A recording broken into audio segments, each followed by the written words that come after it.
everybody else makes a version of this that's like 45 feet, Eagle found a way to come up with something that's barely 37. Hey everybody, Josh the RV Nerd of Bish's RV down here at Jayco today. Get a look at this new Eagle floor plan. You've seen floor plan concepts kind of like this, like up in the big giant river, stone, and pinnacle concepts. Recently, North Point came out with a version very similar to this layout right here that was a little bit smaller. Eagle found a way to make it a little smaller still, where again, most of the builders who make this kind of beautiful rear kitchen layout, they typically come in closer to 40 to 45 feet. Eagle found a way to shrink this thing down to about 37 feet without giving up the key elements. You still have that comfy wraparound sofa. You still have a little mini desk kind of utility workstation. Now, it could also be a coffee bar. You could just not put chairs under it. It could be a little pet station, be a perfect spot to put pet dishes because they'd be out of the way. You wouldn't be tripping on them. Easy to clean because it's, you know, a fully carpetless arrangement on this.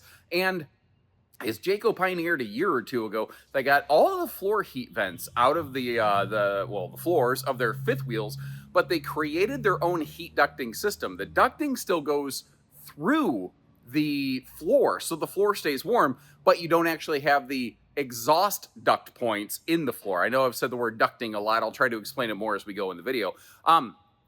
Considering it's a nice big triple slide unit with their newly revised front bedroom, again, very similar to what you might find in a North Point, where it has dedicated laundry hamper space and more dresser storage without really losing any closet space, and now stackable washer dryer prep, which is something Eagles didn't typically have. They had side by side for a little bit, but now you can just slot it all in one spot. Big pass-through compartment without being an extra heavy, extra expensive. Drop frames, still good running gear, the 3,000-pound towing package, one-touch auto leveling, 200 watts of solar, ability for a triple air conditioner system now. Eagle is continuing to graduate and step it up, I think. And it looks like overall they're generally sticking with their farmhouse look. I don't see major decor changes versus the 2025 season. These new 26s, they're still cloth touch. They've gone to, I don't know, they've changed the tones up on things slightly, but it's not a major departure. Like, if I didn't mention something, I don't even know if you would necessarily notice that the decors have changed. And maybe this is the first time you've seen an Eagle and it's all new to you, so I don't know.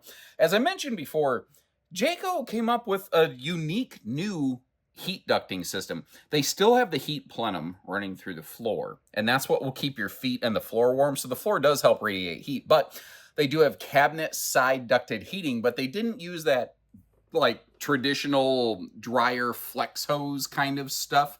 Their different system doesn't lose the airflow efficiency. Probably cost a couple bucks more, but it works better. Now, the two like filter looking things that we're looking at up here, those are actually your air intakes from where your air conditioner is located. This RV by default has dual 15,000 BTU centrally ducted, whisper ducted air conditioners to keep it quiet in here. They're not running currently, so they're not that quiet. You do now have the option of adding a third air conditioner. It is a direct dump AC. It does drop straight into the main living cavity as you're looking here because it's the biggest room, so it needs the most cooling. It makes sense. But being a direct dump air, my suspicion is it is going to be noisy. So that's something to maybe keep in mind. I am a big fan of these kind of like wraparound style party recliner sofas. I think that might be a hide-a-bed section over there. I'm kind of doing this live like Bill O'Reilly. And if I'm not mistaken, those are actually theater seat sections over here. But instead of telling you what I think, let's look at what we can know for sure. Yes, in fact, they are. And they're actually both still, I don't know if it needs to be called a wall hugger, but they also recline. They don't just kick your feet out. By the way, these little swivel side stands that slide in the cup holders, people ask me constantly, where can I get those things? What a lot of customers don't realize is there are certain parts that are sold only to RV manufacturers by suppliers. They're not available for general purchase. However, if you contact a Jayco dealership, you can get those things through a Jayco parts department. They just need a VIN number of any RV that has the thing that you want. They call Jayco and they say, hey, this VIN number, we want this part.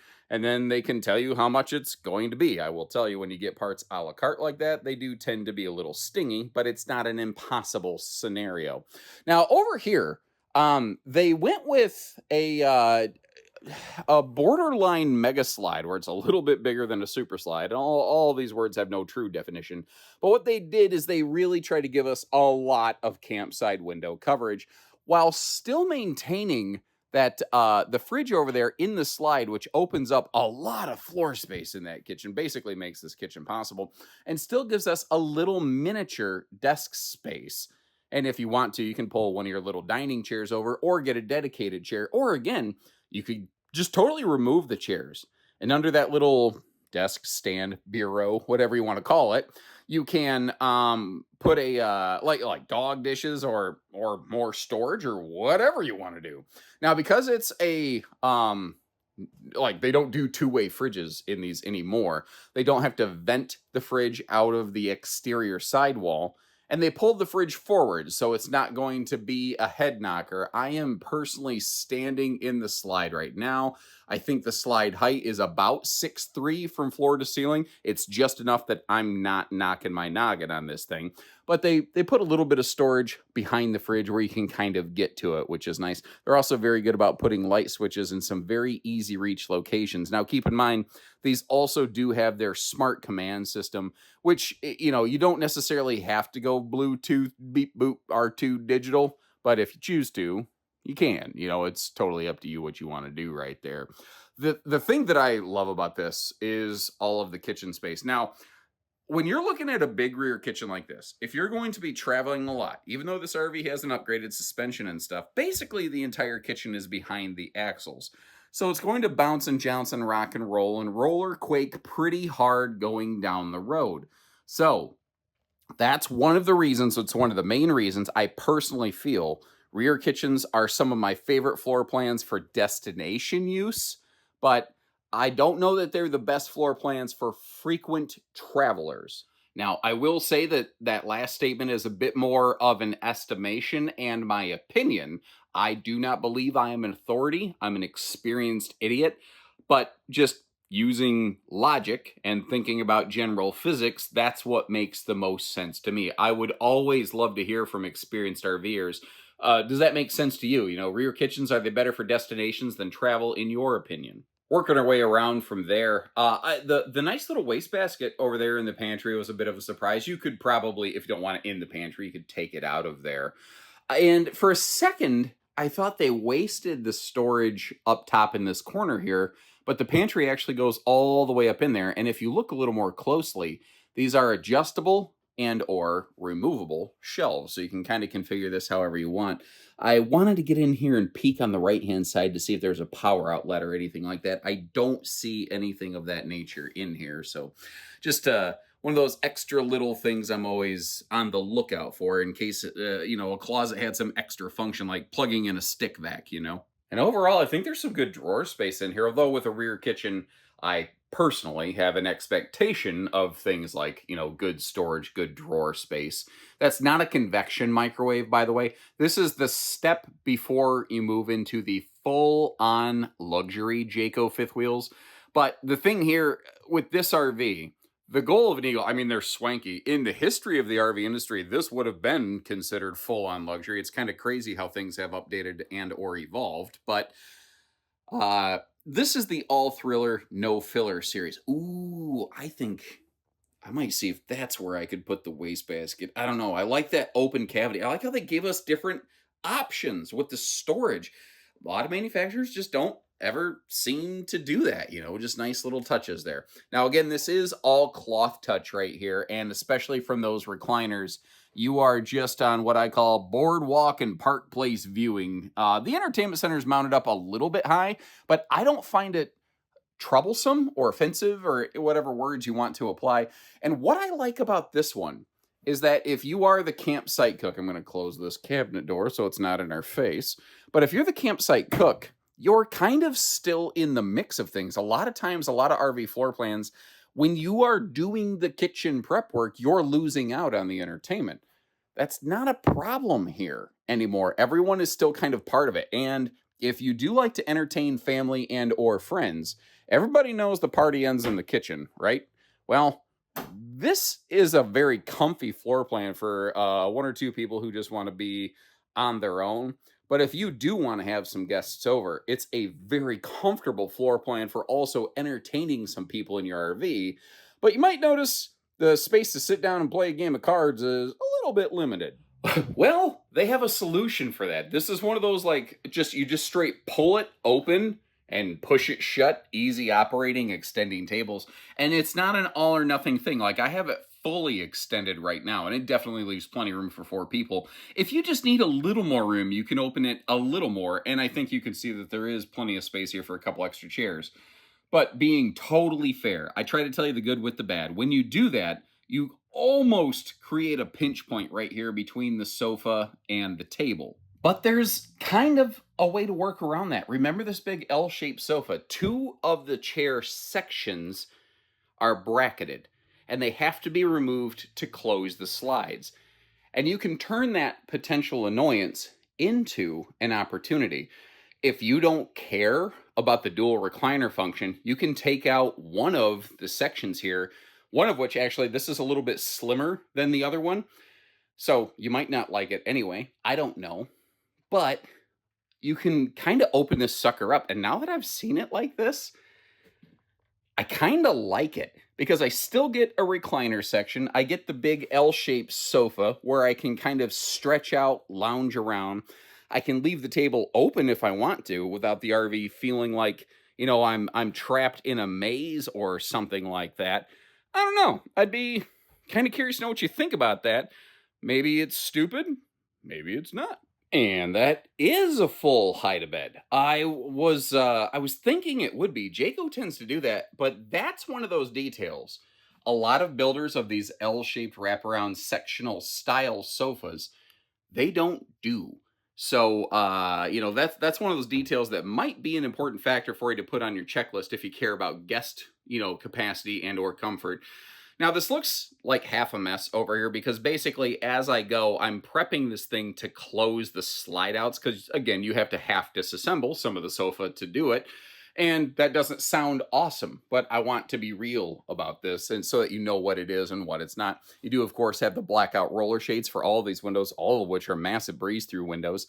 You might have noticed on the fridge and again on the TV, these little buckle straps. That's to keep them in place for transit so they don't jiggle open and get smashed around or break anything or spill stuff or whatever the case may be. Holy cow, what is it? 65-inch, if I'm eyeballing it correctly? Smart TV? Pretty sizable with matching 65-inch fireplace. And I put the air quotes up there because it's an electric heater. Now, this was kind of interesting to me. I was like, what is this thing right here? I was expecting kind of just like a little drop-down door, but it's like a big drawer. And I realized they had some dead air space going on behind that fireplace, so they utilized it, I think, pretty smartly and pretty effectively. Another thing this RV has that I like a lot, especially for an RV for extended stay purposes, is an actual closet right by the door. Not even just a place to hang a jacket, which I would be happy with.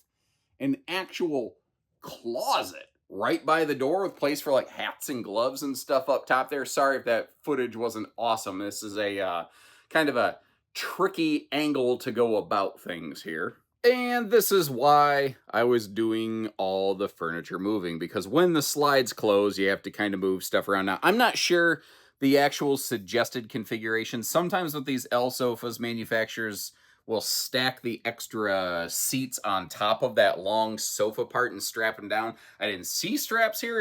It's not impossible they tucked them away because this RV was already set up when I got here.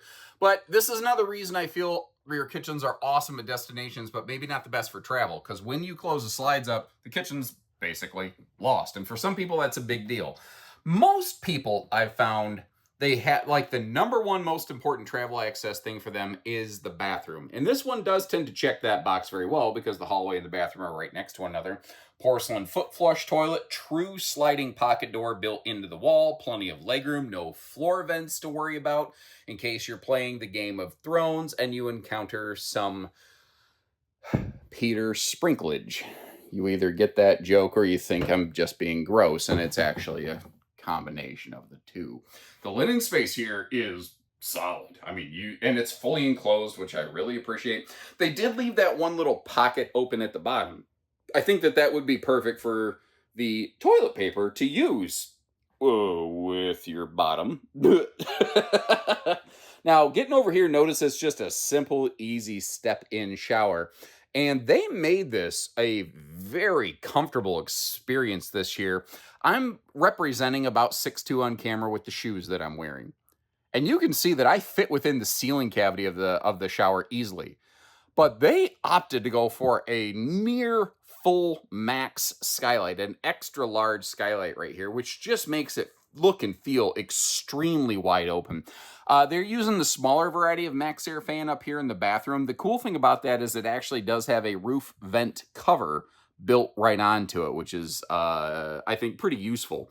Working our way down here, just to be totally clear, we have moved from solid surface to thermofoil counter when we get into the bathroom space here. If I'm not mistaken, I believe that's one of those things that you'll stay solid surface as you move up into Jayco's higher level families. Now, I would have preferred, like, ideally a little more vertical drawer space. They at least included a drawer down here for, I don't know, blow dryers, whatever.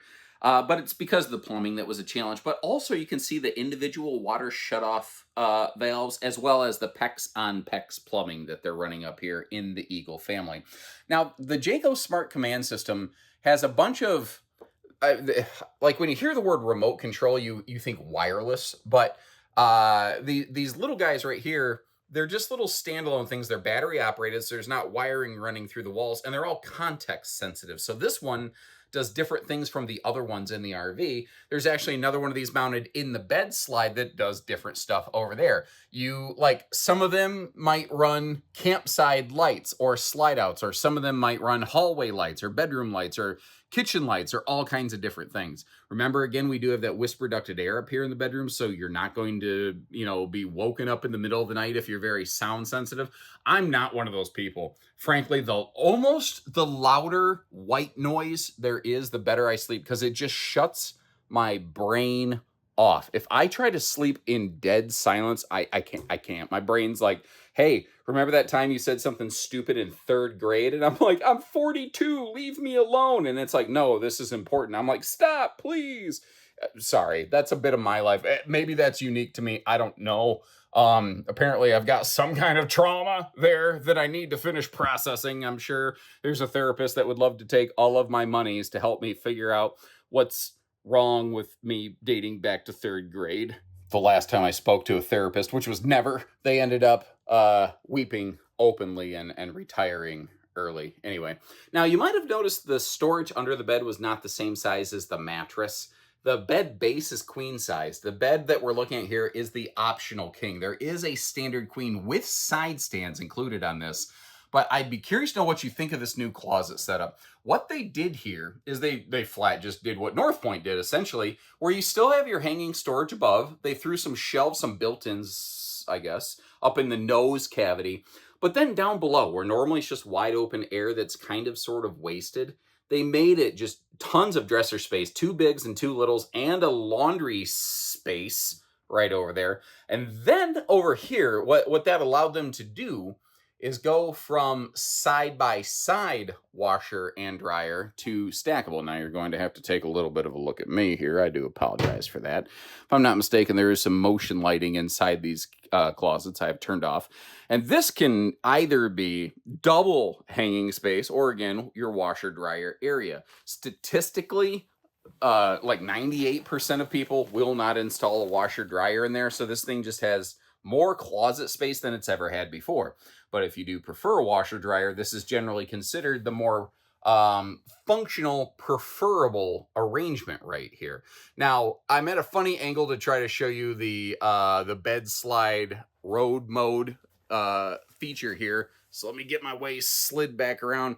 What I want to tell you, first and foremost, is that this bed slide is a Schwintek slide. And basically, the biggest reason I want to mention that is even though you can very easily reach this bed, to my knowledge, it is not recommended that you occupy and sleep in that bed. Once again, making this RV an awesome model when you get there, but maybe not the best model for getting there. And here's an extra thought. There are a growing number of people that I've encountered that don't actually even have a tow vehicle for something like this. So this is just an interesting thought. If you're thinking more seasonal site, permanent site, or maybe just snowbird sunbirding once or twice a year, there's an opportunity. Instead of getting a new big truck, which costs a lot, you maybe don't have to give up your daily driving car. You could pay somebody once or twice a year to transport this thing for you, never worry about the travel function or lack thereof, and just have them bring it north and south or east or west or whatever you feel like doing with it. And that will run a lot less typically than making multiple truck payments through the year. Now, some people don't like that. Some people aren't comfortable with that. I do recommend you make sure you find a shipper who is fully bonded, licensed, and insured, not just somebody who has a truck that'll do it for you. The reason being, if they smash it up in transit, their insurance covers it instead of you eating the bill. That's a very big pro tip for you from your Uncle Josh. Ask me how I know. Now, in terms of towing, it is nice that this is more than that 37-foot range. Still has their nicer suspension package on it. But it's still got a decent chunk of weight. The cargo capacity is right about 2,000 pounds, give or take. I think that's okay. I don't know that I would want much less than that. Some full-time RVers might find that a little bit insufficient, you know.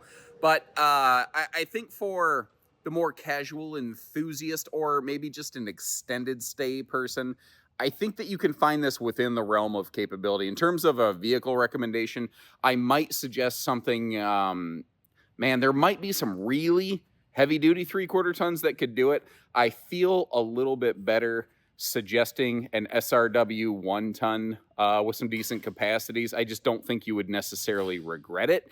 But where you go matters about as much as what you tow and what you tow with. You know, if you're going to go short distance and local versus long distance through mountains, those are two very different scenarios. So contact our team and we can kind of make sure we're looking at the situation that best applies to you. Now, as we go around this thing, you're actually going to see 3 different slide systems in place. Different slide systems have different advantages, different drawbacks. So they kind of are using a system that they feel is best tailored to each area. You may disagree, that's okay. But the idea here is they are using a Schwintek bed slide up top. It's a small, shallow, lighter weight slide. That's kind of what Schwinteks are made for. Not kitchen, but I guess sofa slide back there. That is a, if I'm not mistaken, Norco Exact slide, because I don't believe Jayco uses any AccuSlide systems, which is a system that of the 2 cable systems is generally deemed more reliable.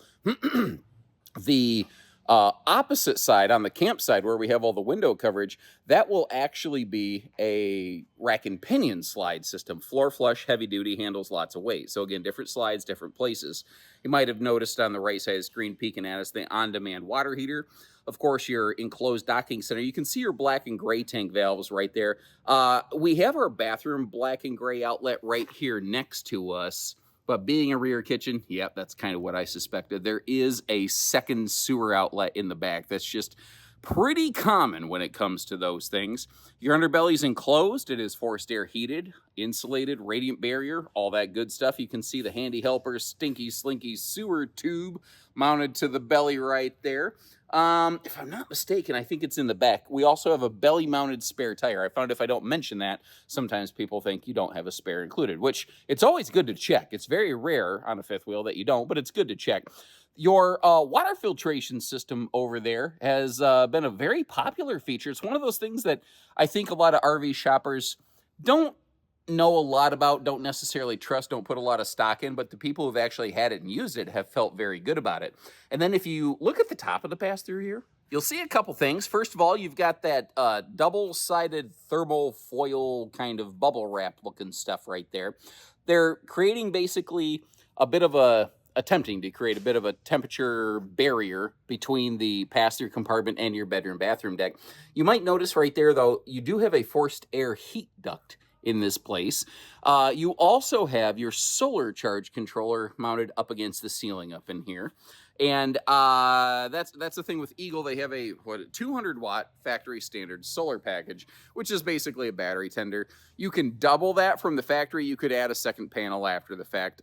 It's also going to be prepped and ready for a 2,000-watt inverter. Pretty standard fare as far as fifth wheels go, but just to let you know. I appreciate how Eagle's been doing their outside speakers, and they've been doing it like this for like 10 plus years, where they mount them actually down low and in the skirt metal so that you're not running wiring through the walls and not cutting 4 or 5 inch circular holes in the walls, begging for water to have an opportunity to peek through. Your entry steps, if I'm not mistaken, these actually are the gas strutted easy lift version. And yes, indeedy doodly they are, as Mr. Ned Flanders would say. Crazy that the Simpsons cartoon has created so many pop culture references over the years. By the way, as long as that show's been running, it is not actually the longest consecutive running animated show in history. I tell you what, I got a crisp high five waiting for the first person in the comment section who can actually name the longest running animated series in history. And don't use Google. That's cheating. Down here we have, of course, our Moride CRE 3000 suspension package with the greasable, like wet bolt zerks on here. If you don't know what those words mean, there's a lot of RVs that have various levels of different types of suspensions. Some of them, though, don't give you a factory way to lubricate any of those moving parts that are supporting your up to 13,000 plus pounds of RV. So if you do plan to tow and go with them a lot, eventually friction says something gonna give. And Jayco gives you the opportunity to keep that stuff lubricated. Think of it like this. If you had a vehicle whose engine didn't give you a way to change the lubricant, can you imagine that being a problem? Well, Jayco's suspension gives you a way to do that, you know? Now down here, this is dangerously close to being a propanus. A propanus is, by the way, my little nerdism for when the gas comes out the backside, but it does point sideways, so that is technically a propane cooker hooker.